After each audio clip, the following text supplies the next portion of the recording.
warahmatullahi wabarakatuh.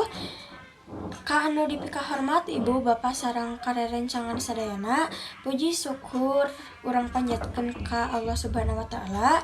Dina kesempatan ieu simkuring bade nyamperkeun biantara kalayan judul anti bullying di sakola. Rerencangan sadayana bullying atawa perundungan nyaeta lampah menyakiti batur ku boh ku omongan, ejekan, dorongan, ngasingkeun atawa kekerasan fisik. Perilaku eta henteu leres tur tiasa nyebabkeun luka batin anu jero. Sakola kedah janten tempat anu aman, nyaman pikeun sadayana. Kusabab eta urang kedah silih ngajanan, silih dukung serta ulah ngahina batur.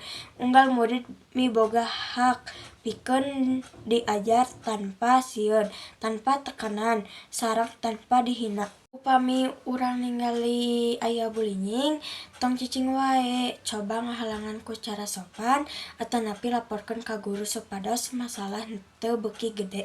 Urang silih hormat jeung silih ronjong sakola bakal janten lingkungan anu damai, aman, sareng babarengan bahagia. Rerencangan sadayana hayu urang sami-sami nyegah bullying dimimitian tina diri sorangan. Jadilah murid anu bager, budi, ngajenan batur, sareng ngajaga perasaan sesama. Kuring hampunten bilih aya kecap anu kirang marenah.